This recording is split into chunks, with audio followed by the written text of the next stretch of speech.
Bienvenue dans cette nouvelle vidéo du jour 7. Avec notre série des 10 jours avec Windows PowerShell.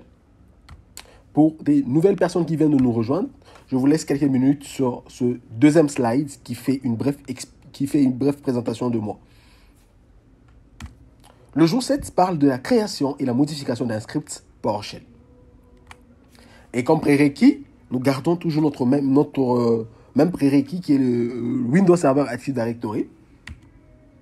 Et pour le premier aperçu, on dira que voilà, la plupart des administrateurs informatiques commencent leur travail en utilisant un script téléchargé sur Internet. Donc, pour ceux qui veulent développer un script quelconque pour n'importe quel type de tâche, ils préfèrent aller les télécharger sur Internet et ensuite le modifier sur base de leurs besoins.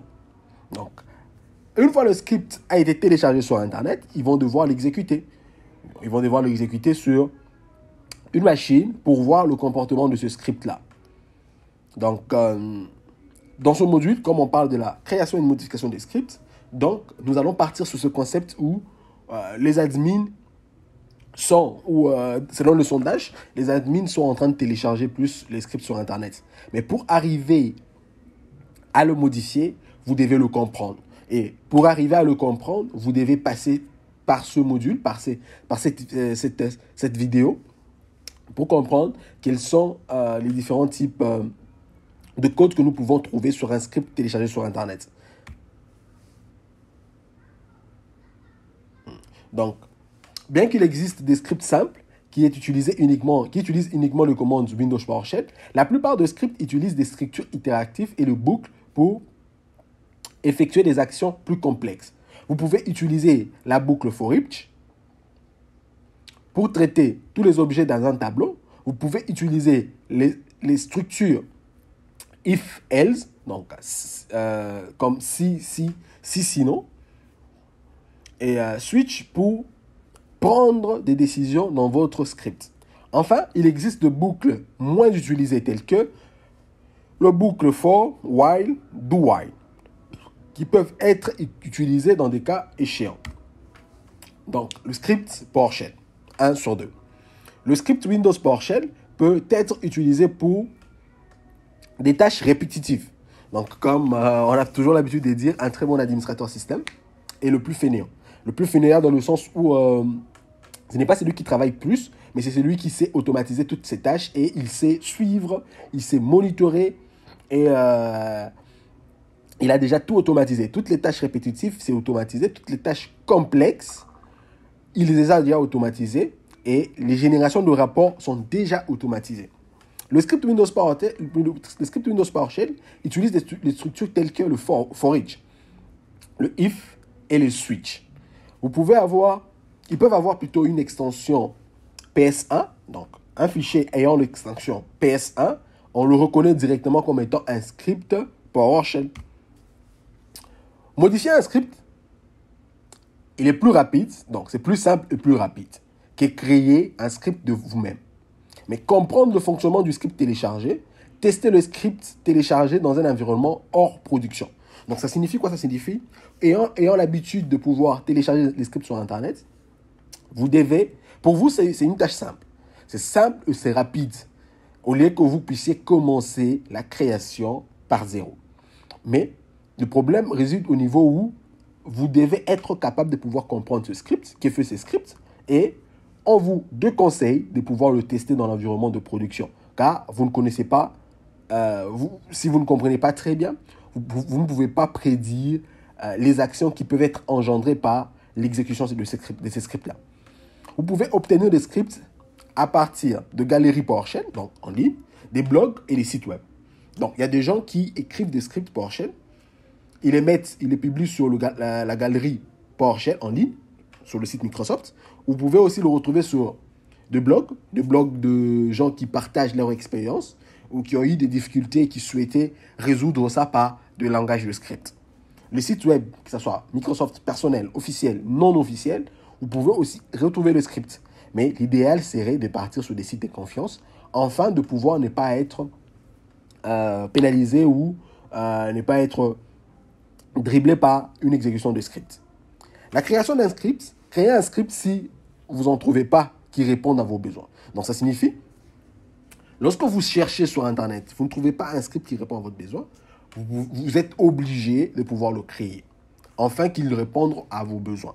Utilisez une extraction de code provenant dans une autre source lors de la création de votre script. Donc, vous pouvez être figé avec des idées, vous ne savez pas comment écrire la syntaxe, vous ne connaissez pas comment procéder pour résoudre ce problème-là. Donc, il est possible de pouvoir utiliser un code que vous avez trouvé ailleurs, sur une autre source, vous venez l'intégrer dans votre script PowerShell. Développer des scripts dans un environnement isolé qui ne peut pas être affecté à la production. Donc, ça, c'est une des recommandations primaires. Vous ne pouvez pas commencer à tester votre script dans l'environnement de production, car il peut engendrer des actions que vous ne pouvez pas gérer ou contrôler. Donc, créer des scripts de manière incrémentielle pour faciliter les tests pendant le développement. Donc, ce qui signifie, vous élaborez les étapes du codage, et à chaque étape, vous devez l'exécuter pour vous rassurer au moins. Ici, ce que je voulais faire, ça a été résolu. Je passe à l'étape suivante pour résoudre X ou Y chose. Le module PowerShell Get, Windows PowerShell Get dispose des appels de commandes pour accéder et publier les éléments dans la galerie PowerShell. Vous vous rappelez, je vous ai parlé de la galerie PowerShell, un endroit où un magasin plutôt où on trouve le script publié. Il est inclus dans les Windows Management Framework 5.0. Ils peuvent être téléchargés pour Windows PowerShell 4.0 et ils utilisent des fournisseurs NuGet. Vous devez activer le TLS 1.2 pour accéder à la galerie PowerShell. Donc, la commande qui vous permet d'activer ce TLS 1.2, c'est la commande que vous avez, c'est la commande que vous voyez là. C'est celle-là.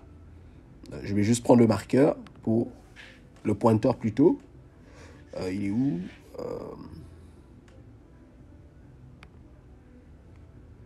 Le pointeur. Donc, c'est ce code-là que vous tapez pour activer le TLS 1.2. Vous pouvez implémenter une galerie PowerShell privée, donc propre à vous, propre à votre organisation, afin de pouvoir publier le script dans votre organisation pour le partager avec d'autres membres de l'équipe, le conserver si vous souhaitez le récupérer, le réutiliser plus tard. Les appels de commandes qui vous permettent de faire des recherches des éléments sont found module, found script. L'exécution d'un script. Pour renforcer la sécurité, une extension du fichier PS1 est associée au bloc-notes. Ce qui signifie, lorsque vous téléchargez un fichier script qui porte cette extension PS1, lorsque vous double-cliquez dessus, automatiquement, il n'exécute pas le script, mais plutôt il est ouvert dans l'application bloc-notes. L'intégration avec l'explorateur de fichiers, donc ce qui signifie, vous pouvez faire clic droit ouvrir, clic droit exécuter avec Windows PowerShell, clic droit modifier. Modifier, ça va lancer soit le bloc-notes, soit le Windows ISE, soit les virtual codes. Tout dépend de comment vous avez déjà configuré votre machine. Mais par défaut, en faisant modifier, ça va ouvrir le bloc-notes. Pour exécuter le script à l'invite de Windows PowerShell, vous entrez le nom complet du script, donc le chemin avec le nom plus l'extension, vous validez, ça va exécuter le script. Ou encore, vous entrez un schéma relatif. Donc, de l'emplacement où vous êtes, vous faites un schéma relatif, nom du script plus l'extension, basta, le script est exécuté. Ou encore, vous faites vous référencez le répertoire actuel. Donc, vous faites // le nom du script plus l'extension. Ceci, vous la tapez uniquement lorsque votre invité de commande est positionné dans le dossier ou dans le répertoire qui contient votre script.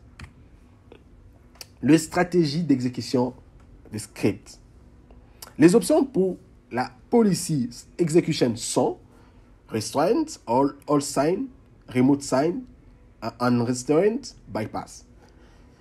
Pour le premier stratégie d'exécution, c'est le niveau d'exécution par défaut. Il empêche l'exécution de tous les scripts PowerShell Ce qui signifie que vous ne pouvez pas exécuter des scripts même si il a été écrit par vous-même. Cela limite l'utilisation de PowerShell aux commandes intégrées et aux lignes de commande. C'est le mode ou le policy execution, l'exécution de police, donc stratégie d'exécution, qui est par défaut activé sur votre Windows. All sign, donc pour dire tout signé. Ce niveau d'exécution exige que tous les scripts Windows PowerShell soient signés numériquement par l'éditeur de confiance afin de pouvoir être exécutés. Et les scripts non signés ou signés par les éditeurs non fiables ne seront pas exécutés. Ensuite, nous avons le remote sign, donc signé à distance. Le script téléchargé depuis Internet doivent être signés numériquement, mais le script locaux, c'est-à-dire ceux qui ont été créés localement sur la machine, peut être exécuté sans signature. Donc, chacun va devoir choisir le mode d'exécution en fonction de la police ou le scope qu'il veut ouvrir. Unrestrained, donc non restreint. Ce niveau permet d'exécuter tous les scripts PowerShell, qu'ils soient signés ou non. Il supprime essentiellement toutes les restrictions d'exécution de scripts. C'est la stratégie d'exécution la moins sécurisée et elle ne doit pas être activée par précaution. Ensuite, on a le dernier qui est le bypass, ignoré en français. Ces niveaux ne vérifient aucune ligne, aucune stratégie d'exécution. Il permet d'exécuter n'importe quel script PowerShell sans restriction. C'est principalement utilisé en ligne de commande avec l'option Execution Policy Bypass pour exécuter le script sans se soucier de la stratégie d'exécution actuelle. Ça, c'est à faire lorsque vous êtes confiant du script. C'est vous qui l'avez édité. Mais bon, de toutes les façons, cette ligne-là va s'exécuter uniquement lorsque vous spécifiez. Donc, il s'exécute juste pour les scripts qui sera sélectionné, qui sera mis dans le paramètre PAF. Si vous souhaitez modifier votre policy execution, vous devez utiliser la commande set execution policy. Vous spécifiez le nom de la politique d'exécution. Donc, ça peut être set execution policy espace bypass. Automatiquement, vous avez configuré votre politique d'exécution en mode bypass.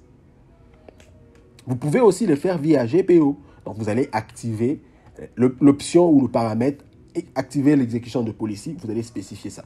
Et vous pouvez le tendre sur l'ensemble de votre Active Directory, l'ensemble de votre domaine, l'ensemble de votre forêt, l'ensemble de votre unité d'organisation, comme vous le souhaitez.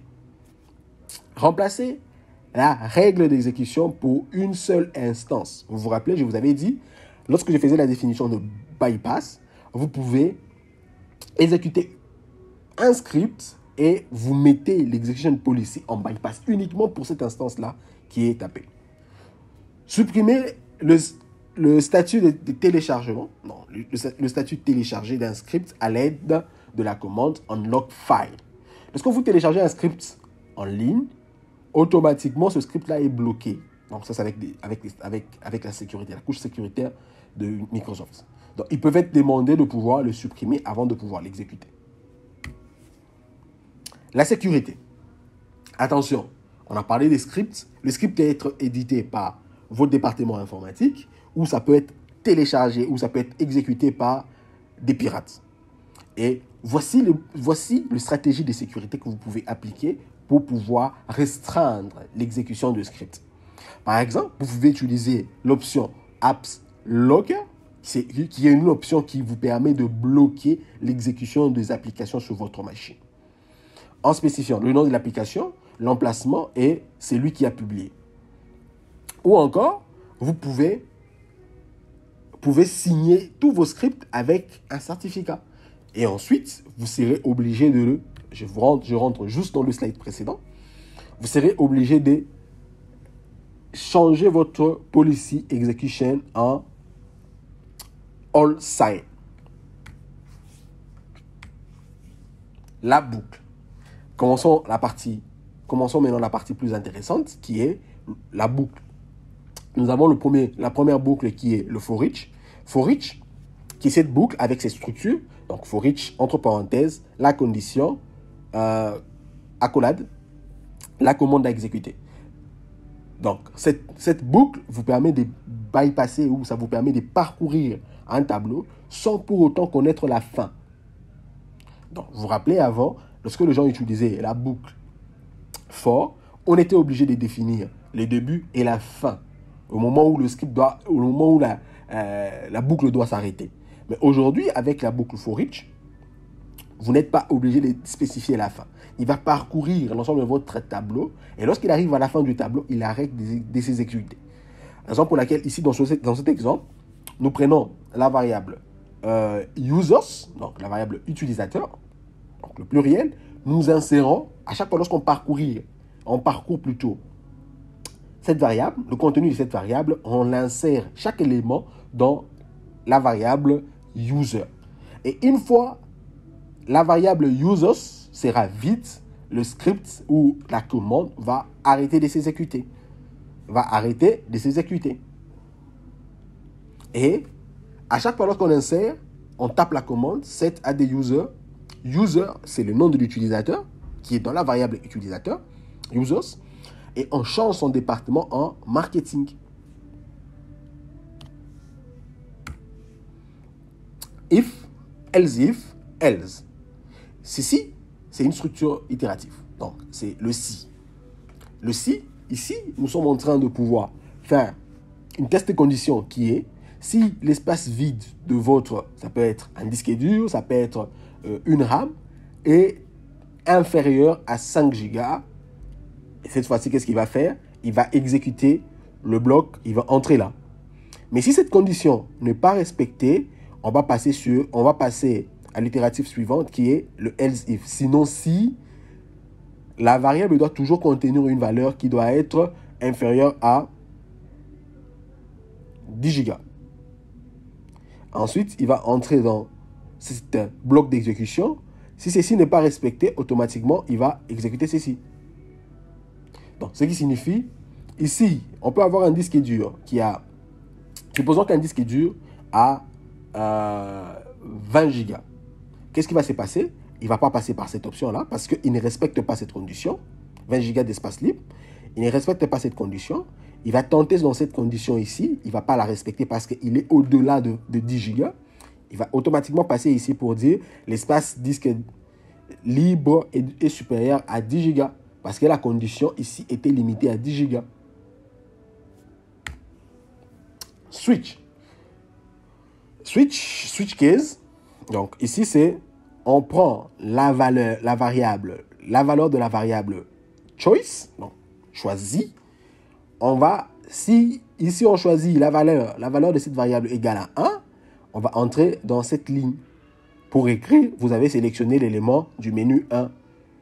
Sinon, ça passe à 2, 3, ou par défaut, si on n'introduit rien, on va écrire, vous n'avez pas sélectionné l'option valide. Donc ça peut être quoi? Il est plus utilisé pour des menus. Ça peut être un menu où vous écrivez, vous faites une sortie de la console. Donc veuillez choisir une lettre pour aller sur le profil de l'utilisateur, 2 pour supprimer l'utilisateur, 3 pour activer l'utilisateur. Si l'utilisateur tape 1, on prend l'entrée de l'utilisateur, on va l'affecter à la variable choice et ensuite on va sauter à la ligne qui correspond à la valeur choisie. For. La boucle for, d'abord, il oblige qu'on ait eu valeur initiée. Donc, on initie d'abord la variable à 1 ou à 0, à 10, comme vous voulez, comme vous le souhaitez.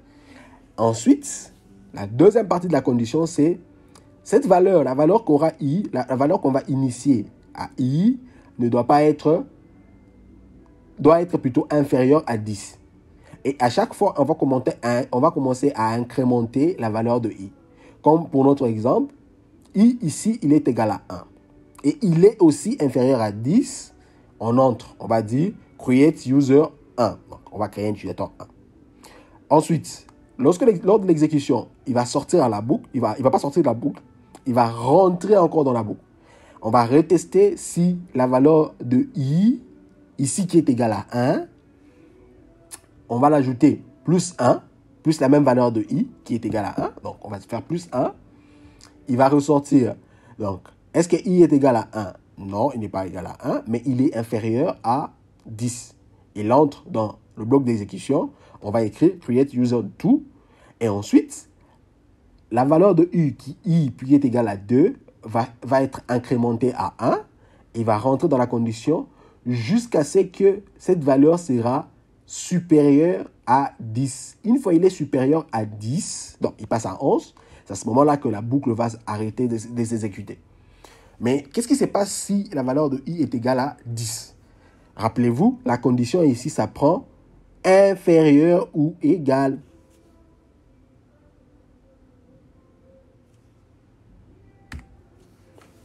Do while, do, until et while.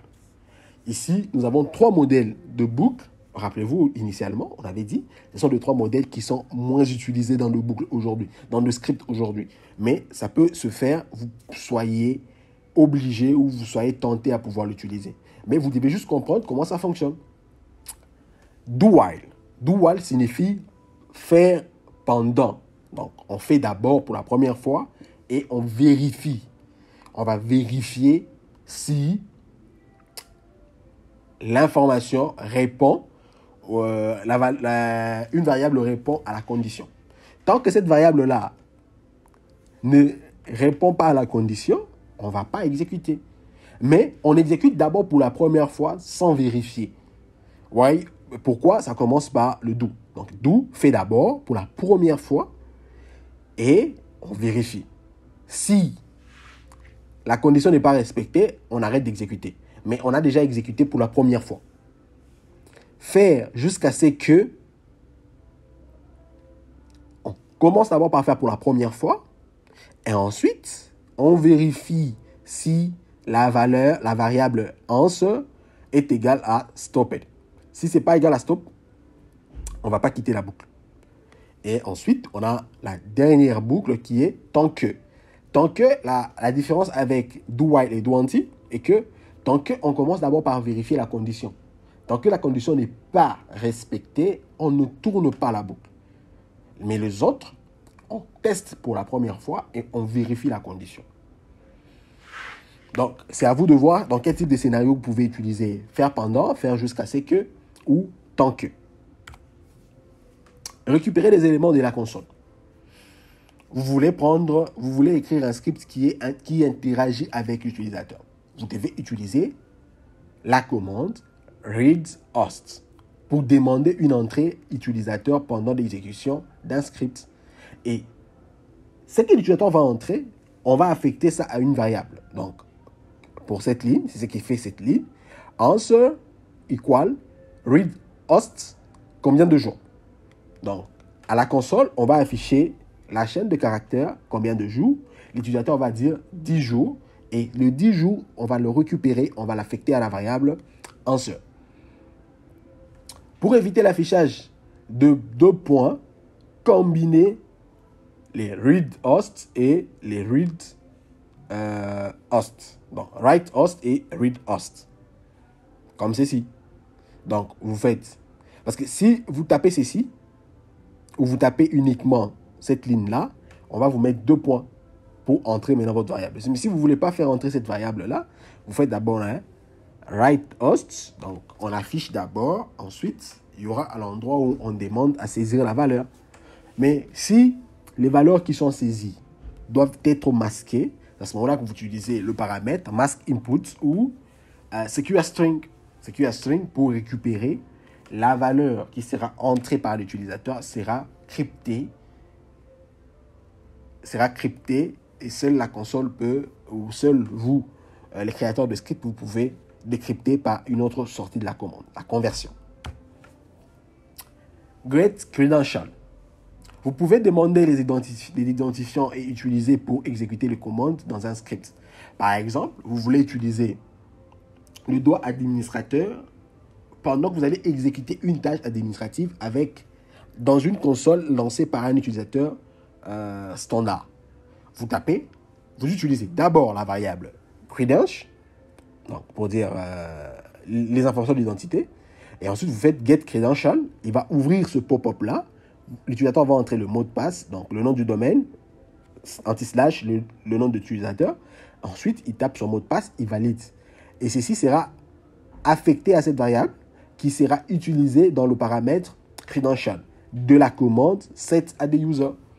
Vous pouvez stocker les informations d'identification en toute sécurité dans une variable ou dans un fichier XML. Donc, vous récupérez le crédit, donc pour dire identité. Vous faites un exporter vers le XML et vous l'introduisez dans ce fichier-là, XML. Les fonctions. Utilisez les fonctions pour effectuer plusieurs fois le même ensemble de tâches dans un script sans avoir à ajouter le même ligne de code dans chacune des sections correspondantes du script. Vous créez votre fonction, ensuite vous allez commencer à appeler la fonction. Par exemple, là, on a créé une fonction appelée getSecurityEvent et à chaque fois lorsqu'on veut afficher les informations de log de sécurité pour un ordinateur spécifique, on va taper la commande, le nom de la fonction, on entre le paramètre qui est computerName et ensuite on entre l'information ou le nom de l'ordinateur. Et ensuite, on peut stocker ces résultats-là dans une variable qu'on a appelée security event. Vous pouvez aussi créer des modules. Les fonctions de modules doivent être utilisées pour les conventions de dénomination standard des appels de commande. Donc, si vous voulez introduire toutes vos fonctions dans votre console PowerShell, dans votre session, vous pouvez créer un fichier ayant l'extension. Vous pouvez créer un module et le module doit avoir un fichier ayant l'extension PSM1 que vous allez prendre et aller le copier dans chaque chemin de path PS. Donc, il suffit de taper cette variable d'environnement PS module path.